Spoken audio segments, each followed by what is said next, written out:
నమస్తే అండి. ఈరోజు చెప్పబోయే కథ నా నీ రచన గోగినేని మణిగారు. మీరు కనుక మా ఛానల్ను మొదటిసారిగా చూస్తున్న వారైతే సబ్స్క్రైబ్ చేసుకోండి. కథ నచ్చితే లైక్ చేసి బెల్ ఐకాన్ ప్రెస్ చేయండి. నోటిఫికేషన్స్ అన్నీ మీకు అందుతుండడం వలన ఏ వీడియోను మిస్ కాకుండా వినవచ్చు. ఇక కథలోకి వెళ్దామా. ఈ ఒక్క అక్షరం రాశాక ఆ పిలుపును ఎలా పూర్తి చేయాలో తోచని తికమకతో ఖాళీని అలాగే వదిలి ఉత్తరాన్ని కొనసాగిస్తున్నాం.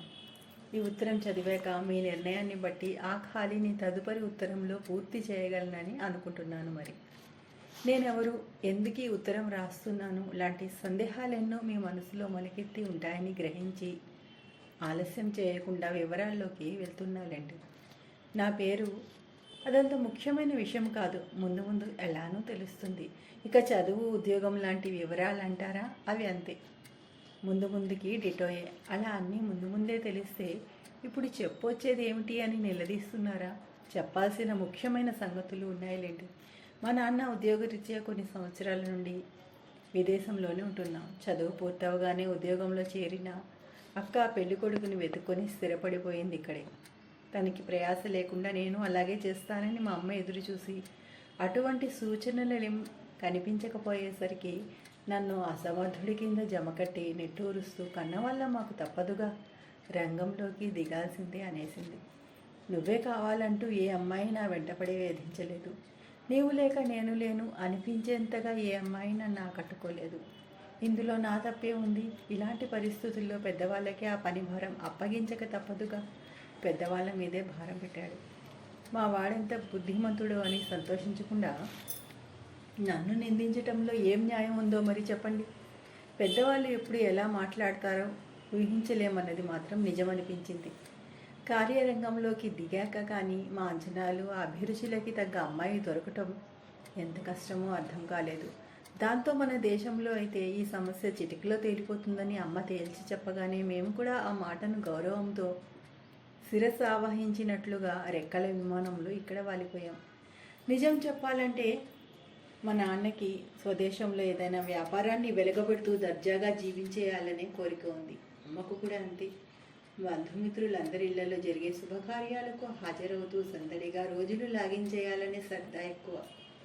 ఇక నా సంగతి అంతేనండి. ఎక్కువగా భారం లేని తేలికైన ఉద్యోగం చూసుకొని స్నేహ బృందంతో కోలాహలంగా వెలిగిపోదామనే ఆలోచన అంతర్గతంగా ఉంది. అందుకే మా అమ్మ మాటను కాదనకుండా ఇష్టంగా అంగీకరించేశాం. ఇక్కడికి వచ్చాక, కార్యరంగంలోకి దిగాక పరిస్థితులు ప్రపంచమంతా ఇంచుమించుగా ఒకేలా ఉన్నాయన్న నగ్న సత్యం అమ్మకి అర్థమైంది. అదంత తేలికైన వ్యవహారం కాదని గ్రహించి ప్రయత్నాలను ముమ్మరం చేసింది. నేను ఒకసారి సరదాగా కోడలి కోసం అంత ఆతృత ఎందుకమ్మా అని అడిగా. మా అమ్మ తక్కువేం కాదుగా, కోడల్ని కాల్చుకు తినే కార్యక్రమం రంజుగా ఉంటుందని ఈ మధ్యనే ఎక్కడో చదివారా, అందుకు అని సమాధానం చెప్పింది. ఈ రోజుల్ని బట్టి అలా జరిగే అవకాశం 1% కూడా లేదనిపిస్తోందమ్మా. పైగా కోడలి వేధింపులతో నువ్వే కాగిన నూనెలో వేగిపోవాల్సి వస్తుందేమోనన్న భయం నటిస్తూ మా అమ్మ కూడా అవునా, ఇలాంటి ఆలోచన రాలేదు, ఒక కోడలి ప్రసక్తే తీసుకురాను అనేసింది. సమస్యల్ని చాకచక్యంతో ఎదుర్కోవాలి కానీ అలా అస్త్ర సన్యాసం చేసినట్లు మాట్లాడటం నీకు తగదమ్మా. ప్రయాస పడకుండా ప్రయత్నాన్ని నిదానంగానే సాగించు అంటూ బోధ చేశాను. బతిమాలుకుంటున్నట్లు అమ్మ కూడా ఇక నవ్వేసి ఆ తర్వాత నిట్టూర్చింది. పనులేం చకచక సాగటం లేదులే, నిదానంగానే ఉన్నాయి. నేను చేసిన దానాలేం గొప్పవి కావు కాబోలు, దానం కొద్దీ కోడలిని అన్నారుగా అంది.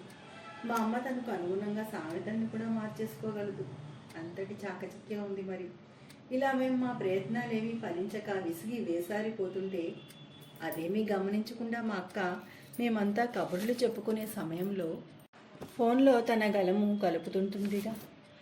ఏదైనా మంచి కబురు చెప్తారేమోనని ఎదురు చూస్తుంటే ఏమి చెప్పరేం అంటూ కసురుకోవటం ఒకటి. చిరాకొచ్చి ఫోన్ తీయకపోతుంటే నోరు మూసు కూర్చున్నారేం అంటూ నోరు పారేసుకుంటుంది.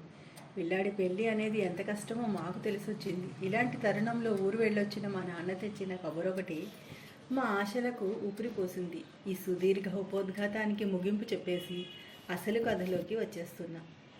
మొన్ననే మా నాన్నకి తన చిన్ననాటి స్నేహితుడు ఒక ఆయన అనారోగ్యంతో మంచం మీద ఉన్నారనే వార్త తెలిసింది.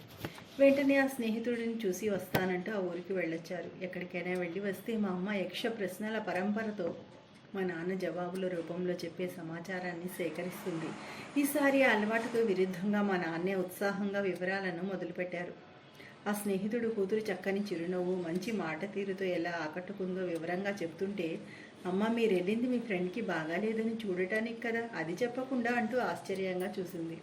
వాడికేం బాగానే ఉన్నాడు, ఆర్థిక పరిస్థితి పర్వాలేదు కాబట్టి సాయానికి ఓ మనిషిని పెట్టుకున్నాడు, కుటుంబం అంతా కనిపెట్టుకుని చూస్తుంది కాబట్టి ధైర్యంగా ఉన్నాడు. అతని కూతురు ఈ మధ్యనే ఏదో ఉద్యోగంలో చేరిందట. తండ్రికి ఇలాంటి అనారోగ్యం కలగడంతో ఉంటే ఉంటుంది లేకపోతే లేదు అనుకుంటూ సెలవు పెట్టేసి దగ్గరే ఉండి జాగ్రత్తగా చూసుకుంటోంది. ఆ అమ్మాయి రూపురేఖలే కాదు అంతరంగము అంత అందమైనదేనని అక్కడున్న కాసేపట్లోనే అర్థమైపోయిందంటూ మళ్ళీ మునుపటి రూట్లోకి వెళ్ళిపోయారు నాన్న. అమ్మ నేను చెవులు అప్పగించి ఆశ్చర్యంగా వింటుండిపోయాం. తల్లిలా బుజ్జగిస్తూ అన్నం తినిపించటం, స్నేహితురాలిలా కబుర్లు చెబుతూ కలిసి టీవీ ప్రోగ్రాములు చూడటం, డాక్టర్ల మందుల గురించి మాట్లాడుతూనే ధైర్యాన్ని నూరిపోయటం, ఇవన్నీ తన వ్యక్తిత్వాన్ని అద్దంలా తెలియజేశాయి అంటూ నాన్న ఇంకొక సంఘటన చెప్పుకొచ్చారు. ఆ ముందు రోజు వాళ్ళంతా టీవీలో ఒక సినిమా చూశారట.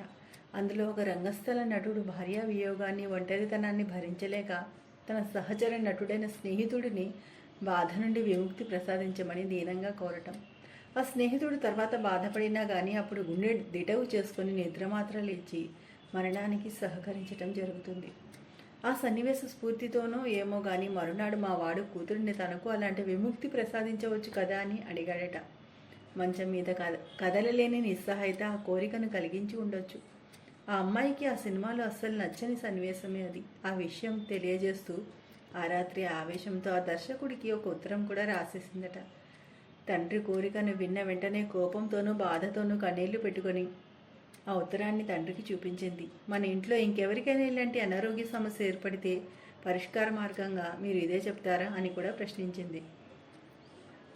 ఆ ఉత్తరం చదవటం పూర్తి చేసిన ఆయన తప్పుగా మాట్లాడాను, నా మాటల్ని వాపసు తీసుకుంటున్నానంటూ కూతుర్ని అనునంచటము జరిగింది.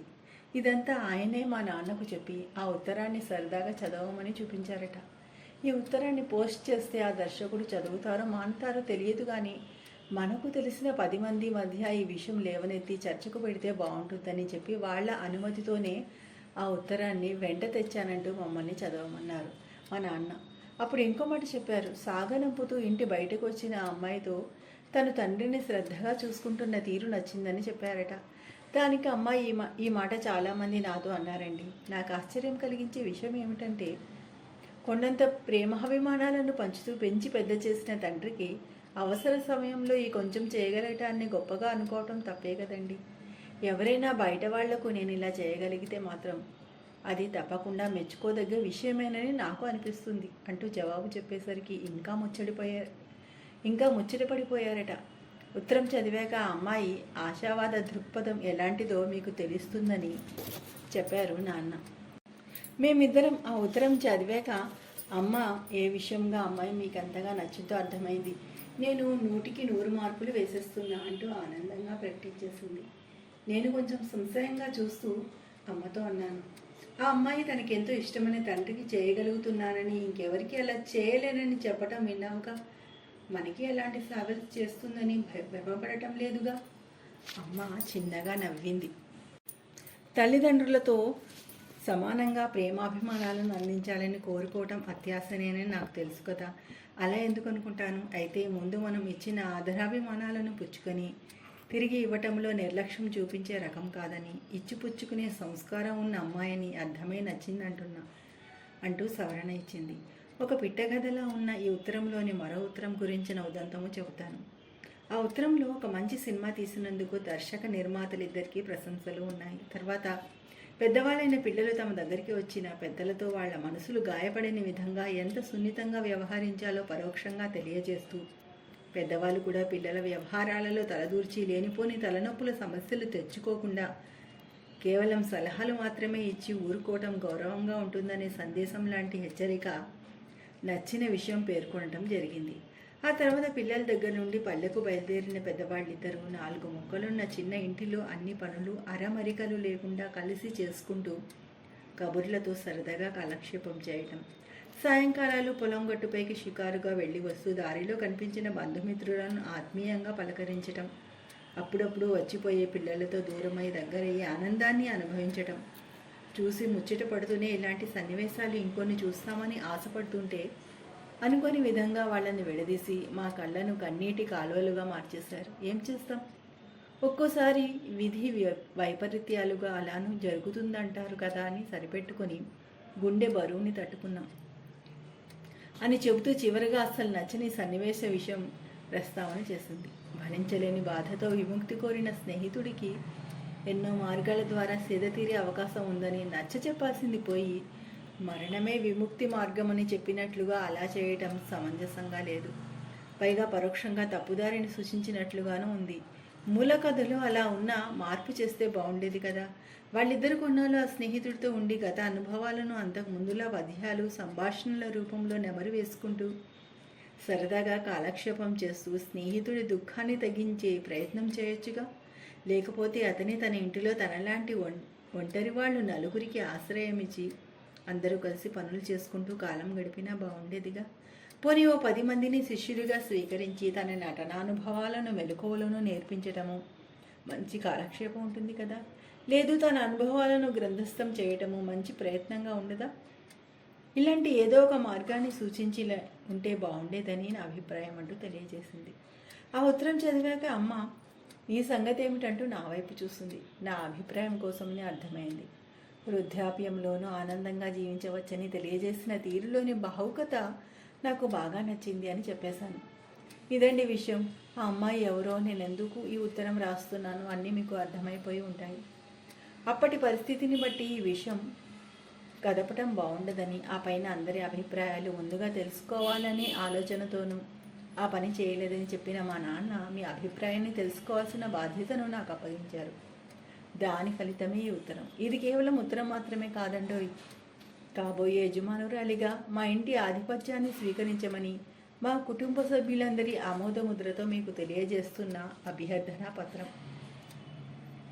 మీ అనుమతి లభిస్తే నా అనే అక్షరం పక్కన ఉన్న ఖాళీలో కాబోయే జీవన సహచరి అను, జీవితంలోకి నిత్య వసంతాన్ని వెంటబెట్టుకు వచ్చే వాసంతి అను తదుపరి లేఖలో రాయవచ్చు. ఏ కారణంగానైనా మా ప్రతిపాదనను తిరస్కరిస్తే కనీసం స్నేహాన్నైనా కొనసాగించమని నా అభ్యర్థన. మీ వాళ్ళందరితో పరిచయం కలిగించుకోవటానికి వచ్చేవారం మేమంతా మీ ఊరికి వస్తున్నాం. మా వసతి వగైరాలు మేమే ఏర్పాటు చేసుకుంటున్నాం లేండి. సూటిగా అసలు విషయమే కాకుండా ఇంత సొద ఎందుకు రాయాల్సి వచ్చిందో కూడా చెప్పనా. మా ఇంట్లో వాళ్ళందరి మనోభావాలు, మా ఇంటి వాతావరణం ఎలా ఉంటాయో మీకు కొంచెంగానైనా అవగాహన కలిగిద్దామనే అభిప్రాయంతో మాత్రమే. ఆఖరుగా ఒక విషయం, ఈ ఉత్తరంలోని మొదటి చివరి అక్షరాలు 2 కలిపితే మా వాళ్ళు నన్ను పిలిచే వాడుకనామం అవుతుంది. ఇక మీ నిర్ణయం తెలుసుకున్నాక నీ అనే అక్షరం పక్కన నా సంతకం తీరు మారుతుందని తెలియజేస్తూ ముగిస్తున్నానండి. నీ. ఇంతేనండి కథ. కథ నచ్చితే లైక్ చేసి సబ్స్క్రైబ్ చేసుకోండి. ఇటువంటి మరిన్ని మంచి మంచి కథలను వినండి.